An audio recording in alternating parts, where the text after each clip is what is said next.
Coming up on Arirang News, the South Korean government announces plans for future cars, like hydrogen, electric, and driverless vehicles, to lead the country's economic growth.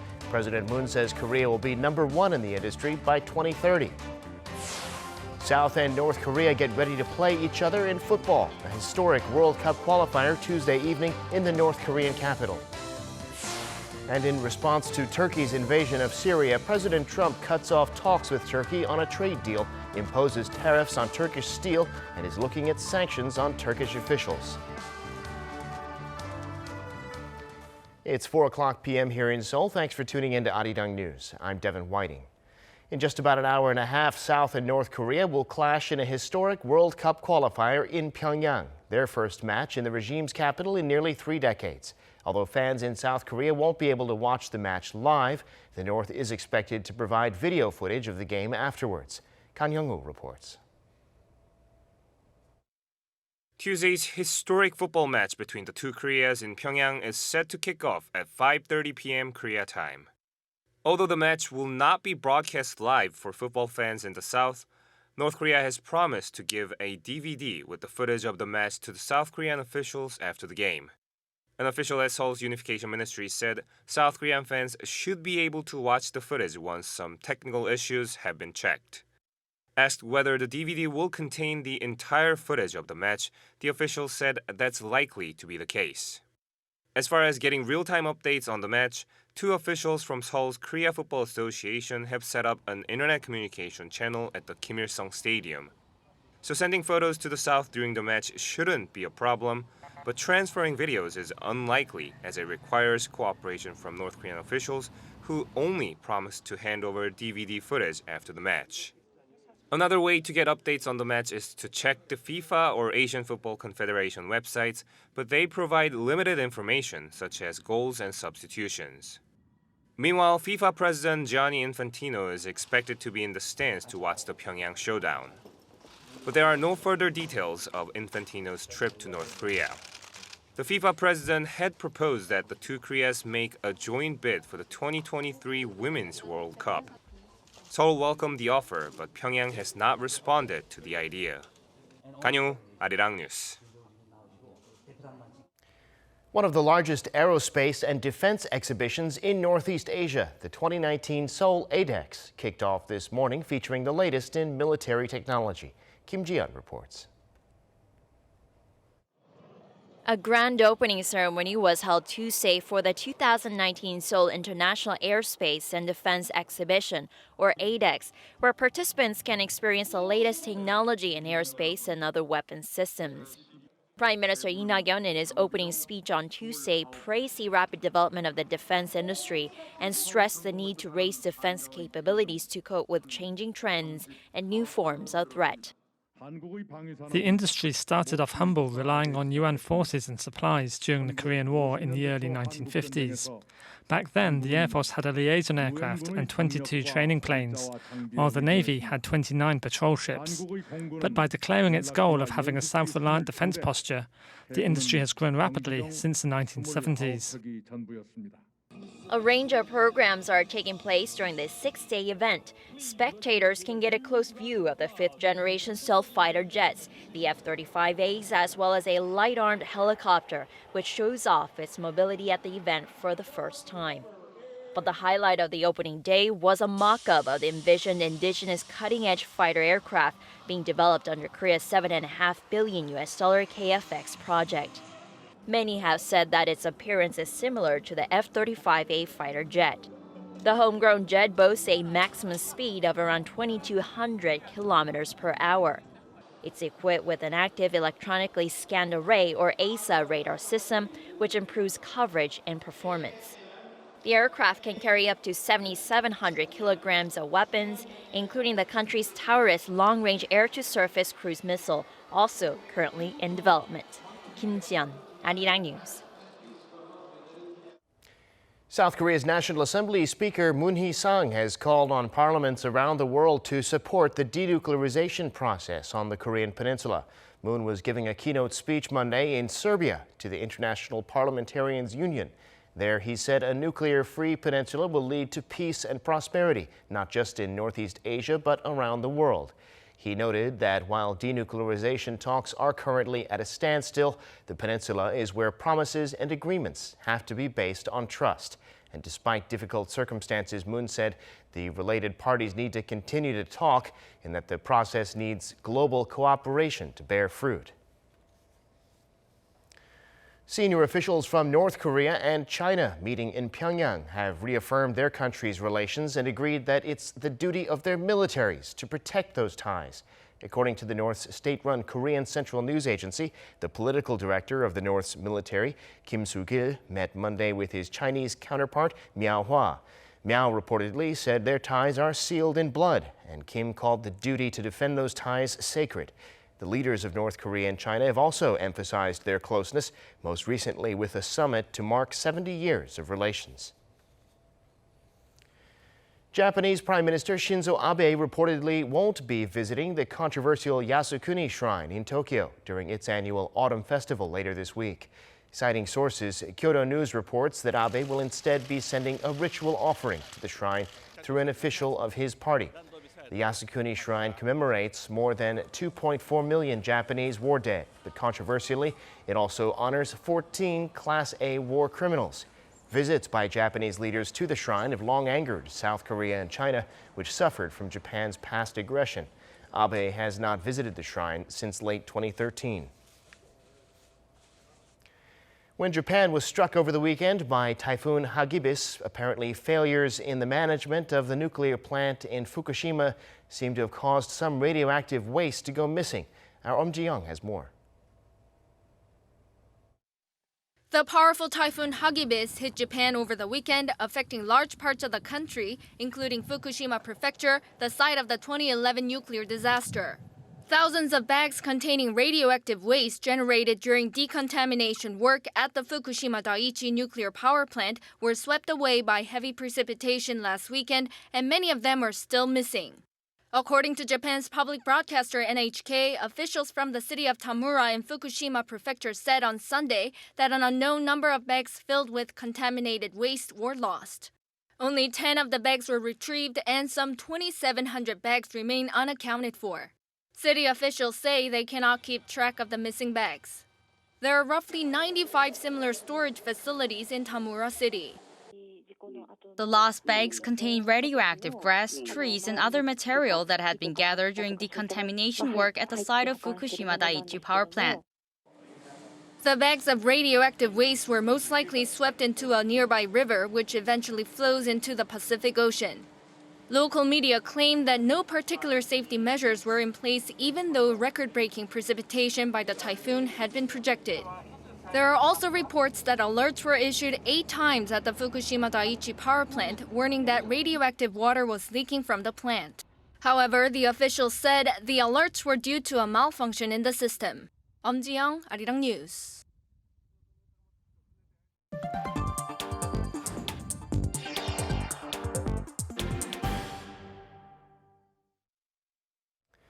The Moon administration has chosen non-memory chips, bio, and future cars as 3 key industries the government's investing in to help boost South Korea's innovative growth. Today, the government unveiled plans to develop future cars. Our business correspondent Kim Heesang reports. The Korean government announced plans on Tuesday to nurture the country's future car industry, including electric cars, hydrogen cars, and self-driving cars.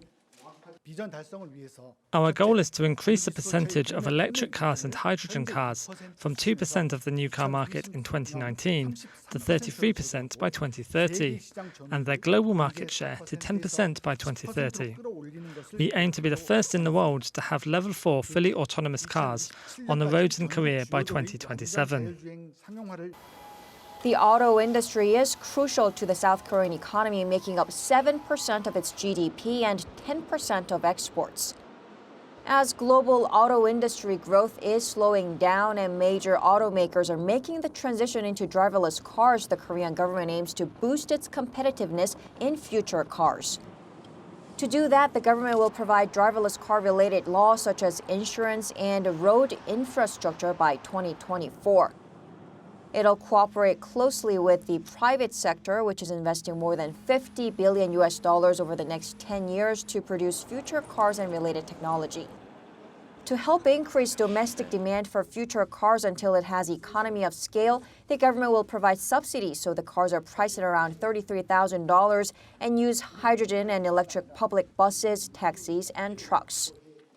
As for infrastructure, the government plans to provide 660 hydrogen fueling stations by 2030 and 15,000 electric vehicle charging stations by 2024.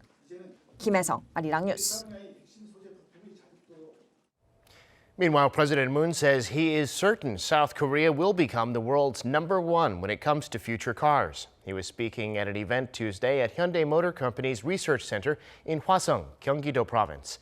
In front of 150 government officials and companies and startups related to the field, he reaffirmed the government's goal of making Korea the most competent nation in the global future car market by 2030. For that, the government will boost the sales of electric and hydrogen cars to 1/3 of all automobile sales by that year.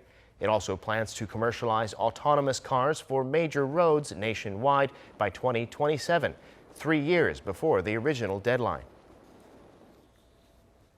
South Korea's finance minister, Hong Nam-gi, will be in the U.S. until next Monday for annual meetings with finance ministers from other G20 countries and representatives of institutions such as the IMF and the World Bank. In Washington, D.C., with the G20 ministers, he'll be discussing policy coordination for the stable growth of the global economy.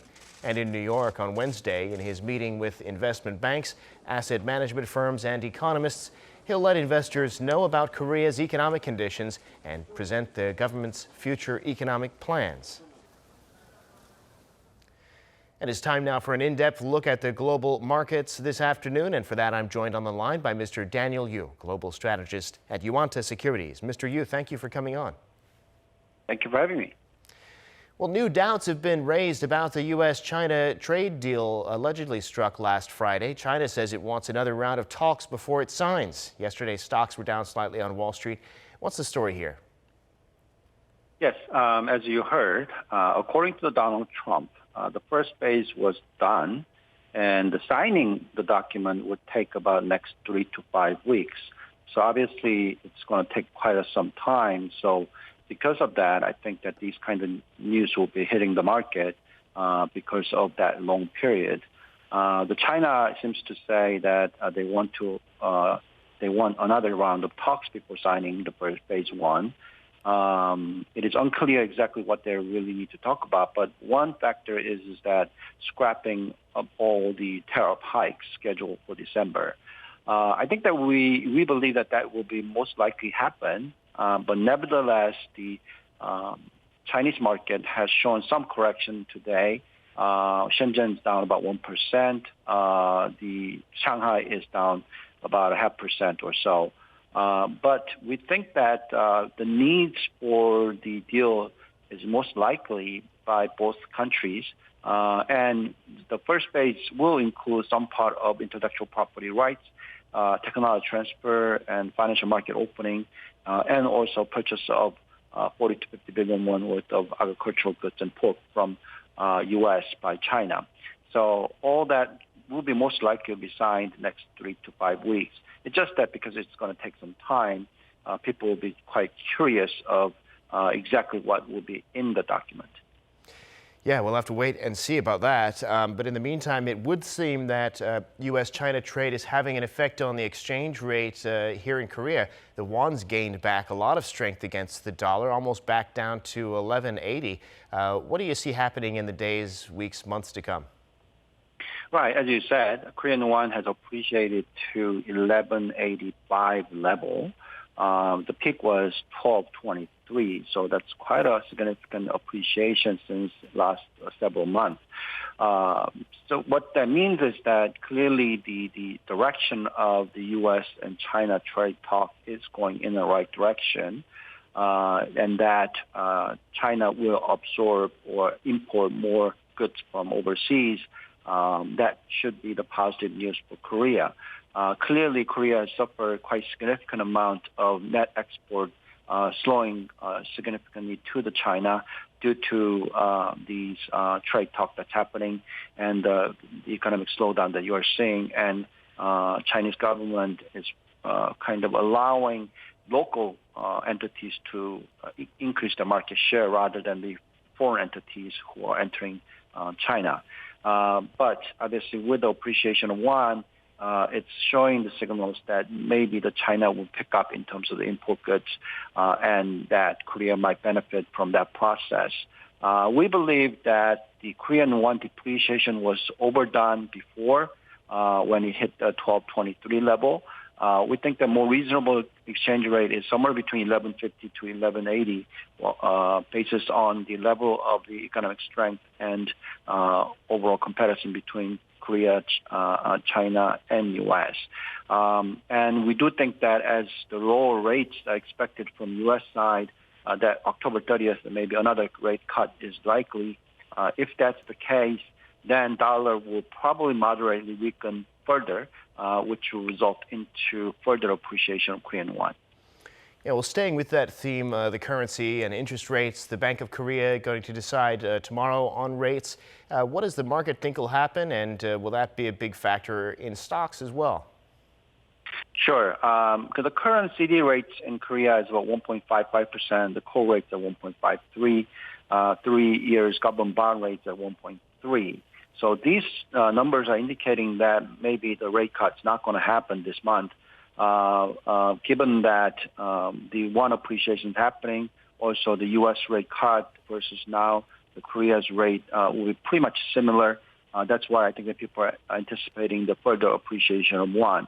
But we'd like to see further rate cuts by BOK, given the fact that there's continuation of slowdown in terms of the facility investment that's happening in Korea.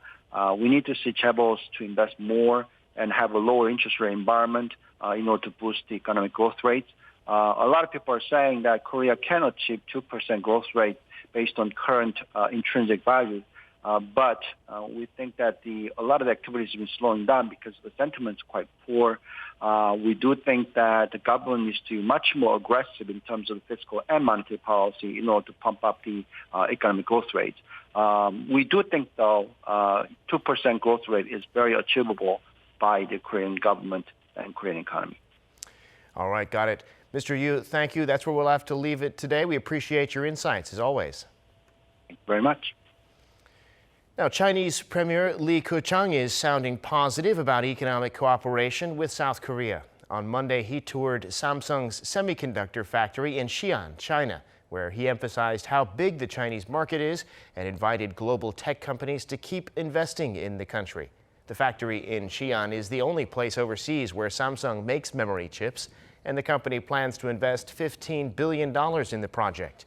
Analysts say Li went there to boost cooperation with Korea as China's trade war with America slows down its Made in China 2025 plans. U.S. President Donald Trump decided to impose economic sanctions on Turkey over its incursion into northern Syria. American forces, meanwhile, are leaving the area. Our Kim Da-mi has more. As promised, President Trump has authorized economic sanctions against Turkey. In a lengthy tweet on Monday, Trump revealed an executive order that includes the suspension of negotiations on a $100 billion trade deal with Turkey, as well as tariffs of up to 50% on Turkish steel. Trump stated that the order will enable the U.S. to impose powerful additional sanctions on those who may be involved in serious human rights abuses and those who obstruct a ceasefire. Condemning Turkey's military actions in Syria, EU member states also pledged to suspend weapons exports to Turkey at a meeting of the bloc's foreign ministers in Luxembourg. In addition, all U.S. forces will now evacuate northern Syria. AFP reported Monday that according to a U.S. official, the troops are executing the order from the Pentagon. The decision, which came just a day after President Trump ordered the withdrawal of up to 1,000 American troops, will leave behind just a small contingent of 150 troops in a southern Syria base.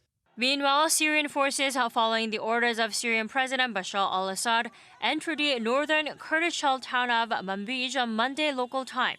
According to Syria's state-run Sana news agency, this came just hours after the Turkish-backed opposition fighters known as the Free Syrian Army declared their advance on the city. Manbij currently houses U.S. troops. This also marks the first time in 7 years that Syrian forces have returned to the northeastern region, and clashes between the Syrian forces and the Free Syrian Army seem inevitable. Kim Da-mi, Arirang News. The European Union is getting ready to file a complaint with the World Trade Organization over Colombia's tariffs on European French fries. That's according to EU Trade Chief Cecilia Malmström. Last November, Colombia imposed anti-dumping duties of up to 8% on fries from Belgium, the Netherlands, and Germany. It's not a huge dispute money-wise. The EU only ships Colombia fries worth $27.5 million. But it's highly symbolic, especially for Belgium, which argues that it, not France, invented the French fry.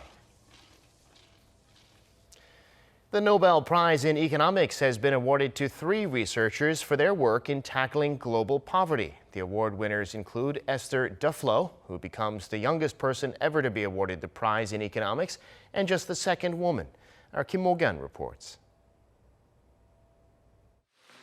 The Royal Swedish Academy of Sciences on Monday jointly bestowed 3 researchers with this year's Nobel Prize in Economics for their efforts to help the world's poverty-stricken people. The Royal Swedish Academy of Sciences has today decided to award the Sveriges Riksbank Prize in Economic Sciences in memory of Alfred Nobel for 2019 jointly to Abhijit Banerjee, Esther Duflo, and Michael Kramer for their experimental approach to alleviating global poverty. According to the Nobel Economic Committee, the winners were able to find ways to alleviate global poverty by breaking down large questions about poverty to focus on smaller, more manageable questions, such as improving child health and using field experiments to solve them. This year's prize in economic sciences rewards an approach that identifies effective ways of reducing global poverty. The new experimental approach has pushed the research frontier forward in crucial ways. First, it helps us identify the causes of poverty. Second, it helps us draw conclusions about causal effects of policies to fight global poverty. And finally, it facilitates the analysis of cost effectiveness across different options or policies to reduce global poverty. While Banerjee and Duflo becomes the 6th married partners to collect Nobel Prizes, at the age of 46, Duflo becomes the youngest person ever to be awarded the prize in economics and only the 2nd woman. Speaking to reporters, the couple mentioned that South Korea's economic development could be a good case study for developing countries, pointing out the positive results brought about by major investment in technology and education. The awardees' combined research found even smaller differences in prices can lead to dramatically different health outcomes, particularly in preventive care. Thanks to their research, the World Health Organization recommended that medicine be distributed at no cost to more than 800 million school children in areas where more than a fifth of them suffer from parasitic worm infections. The 3 winners will split a cash prize of over $900,000 and will also be awarded a gold medal and a diploma on December 10th. Kim Mo-gyun, Arirang News.